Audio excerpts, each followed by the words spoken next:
Welcome back to Criminal Law Uncovered Episode 2. I'm SHUWETA and today we have different speakers. JESSRINA. Hello. And AFIZA. Flashback on Episode 1, we have discussed the definition of abduction and a key case, Wahab bin Osman vs. PP. Today, we'll be examining aggravated abduction along with recent legal development including a 2025 Court of Appeal case. Okay, so first of all, let's begin by examining the legal framework concerning aggravated forms of abduction under the Penal Code. Okay, so basically in Section 364 of the Penal Code, it deals with abduction or kidnapping committed with the intention of murder. Moving on to Section 365, this provision criminalizes abduction with the intent to wrongfully or secretly confine a person. Okay, then we have Section 366, in which it specifically addresses the abduction of a woman with the intention that she may be compelled into marriage, subjected to illicit intercourse, or forced into prostitution.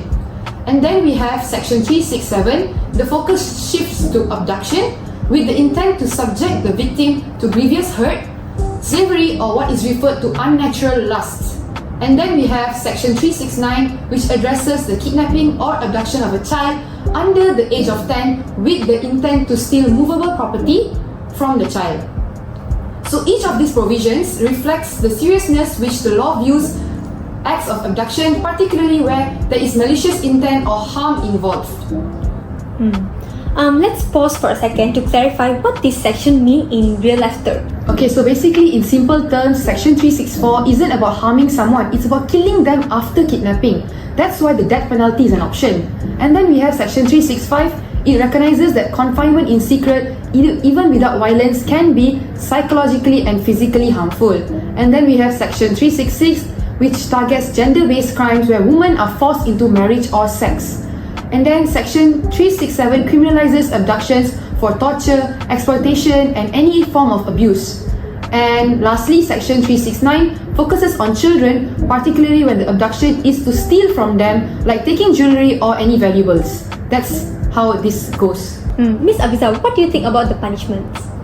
You know, the law takes abduction really seriously. Some cases don't just lead to prison, they even include whipping. That's how serious it gets. For example, under Section 364, you can get the death penalty or up to 30 years plus whipping. Section 365, up to 7 years and a fine. Section 366 and 367, up to 10 years and a fine. And Section 369, that's up to 7 years and a fine too. These punishments are not just about punishing, they are about protecting people from the worst, death, trafficking, and lifelong trauma. That's why I'm speaking up. We need to keep raising awareness and stand against abduction. What are your thoughts about the case of Kwak Yong Lai and others as a public prosecutor? What do you think about it? This case is more than just a court decision. It's a reminder of how real and dangerous abduction is. A 10-year-old boy taken from his tuition center, held in a house and used to demand 1.75 million ringgit from his family. We cannot stay silent. Abduction can happen anywhere and no one is truly safe unless we all take action. This is why we are campaigning to raise awareness, to educate and to push for safer environments for our children. Look out for suspicious activity, report it, talk to your family and friends. The more we speak up, the harder is it for abduction to get away. Abduction is a crime and together we can fight it. Let's build a community where safety comes first. Awareness on abduction starts now and is never too late. Have a look at our website for more information regarding abduction.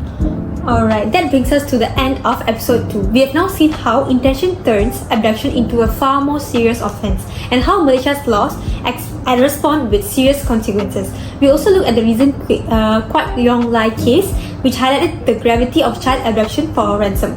Thanks for joining us with this two-part series on Criminal Law Uncovered. This is SHUWETA signing off. Until next time, see you!